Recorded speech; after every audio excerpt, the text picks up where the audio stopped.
같이 합독하겠습니다.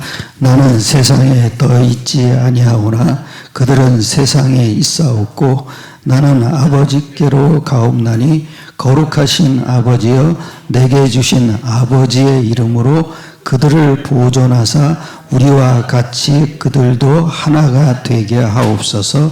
내가 그들과 함께 있을 때에 내게 주신 아버지의 이름으로 그들을 보존하고 지키었나이다. 그 중에 하나도 멸망하지 않고 다만 멸망의 자식뿐이오니 이는 성경을 응하게 함이니이다. 아멘. 오늘 본문에 보면은 두 아버지께서 내게 주신 이름이라고 나왔습니다. 이 두 번 다 나왔습니다. 그게 뭡니까? 하나님 이름이죠. 근데 멸망의 자식뿐이오니 그게 뭡니까? 가룟 유다입니다. 가룟 유다는 성경에 기록된 대로 간 것입니다. 그래서 성경을 응하게 하려 함이나이다. 이 참 중요하죠. 신앙생활을 하면서 안타까운 사람이 정체성에 대해서 알지 못하는 사람들입니다. 내가 누구인지, 내가 어디서 와서 어디로 가는지, 내가 인생을 살면서 어떻게 살아야 하는지 알지 못하는 사람들은 참으로 어리석은 사람들입니다. 두 번째는 하나님의 존재에 대해서 어떻게 증명하고 확인할 수가 있냐를 알려줘야 됩니다. 그 사람들에게 이걸 알려줘야 된다는 거죠. 그게 뭡니까? 예수 이름을 알려줘야 되는 겁니다. 모든 종교나 모든 사람들은 하나님 존재를 부정하지는 않지만 하나님 개념을 모르는 사람들입니다. 하나님 낱말 뜻을 알고 하나님을 알 수 있는 믿음을 가져야 합니다. 예수 이름의 뜻 두 가지를 설명을 해줘야 된다. 예수 이름의 뜻이 뭡니까? 구원자고 임마누엘입니다.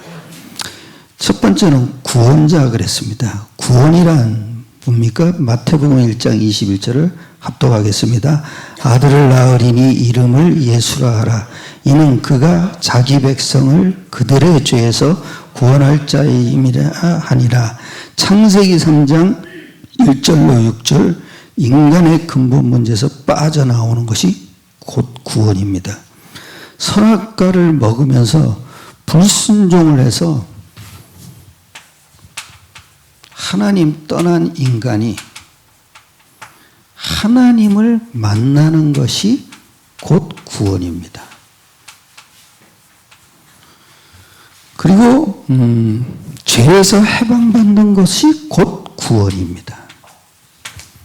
사단에게서 빠져나오는, 사단의 손에서 빠져나오는 것이 곧 구원입니다. 기독교인들은 자범죄 부분만 강조를 하면서 구원을 설명합니다. 알지 못하는 겁니다. 구원은 뭡니까? 원죄에서 빠져나온 것이 구원입니다. 그리고 초점은 항상 사탄에게 관심이 가야 됩니다. 여기에 아주 집중이 돼야 되는 거죠.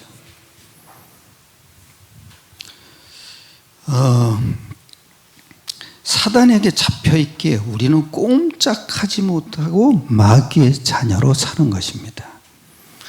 유일성을 가지고 예수를 믿는 것입니다.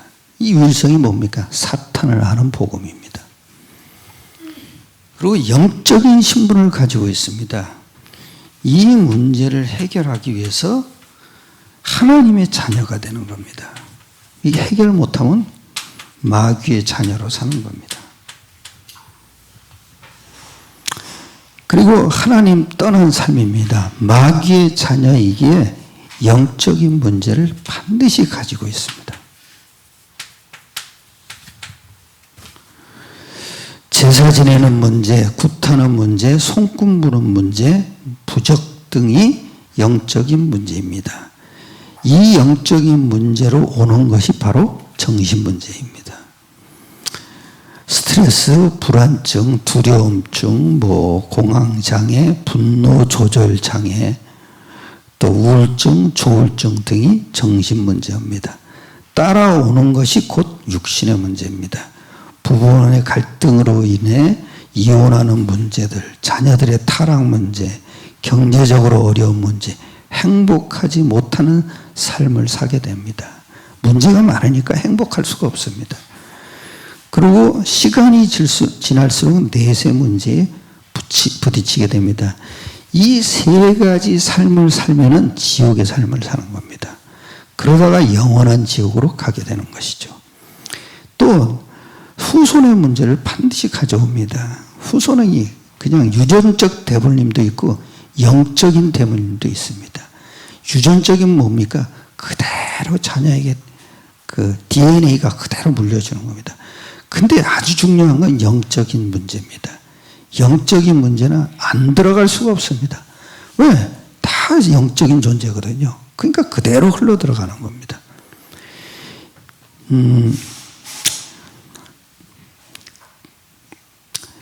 그리고 이런 문제는 자녀에게 그대로 이어져 옵니다. 그리고 예수님이 영적인 신분 문제를 해결하시려고 삶을 치유하기 위해서 오신 분이 구원자 예수님입니다.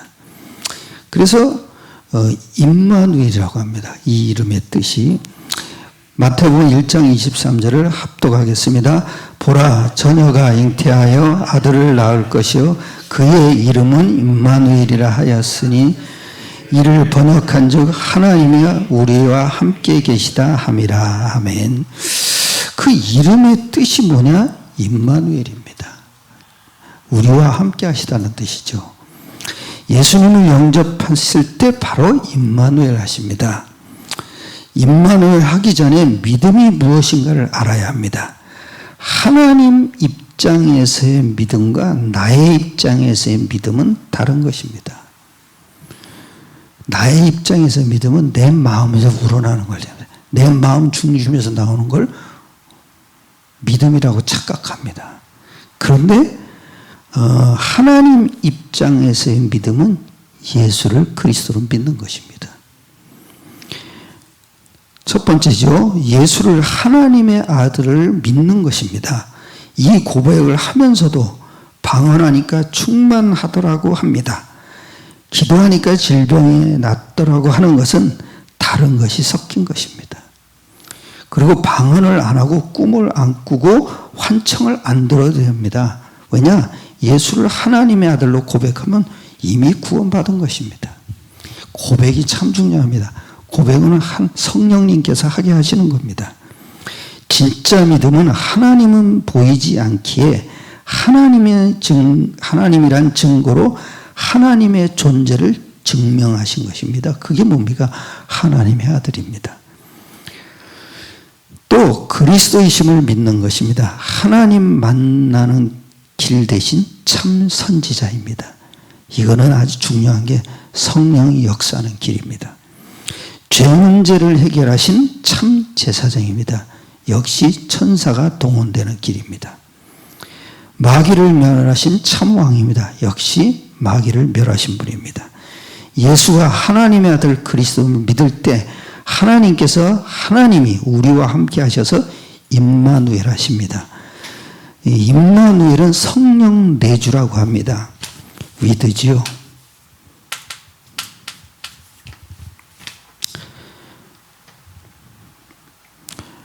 성령 내주는 성령으로 인도하시는 것도 임마누엘입니다.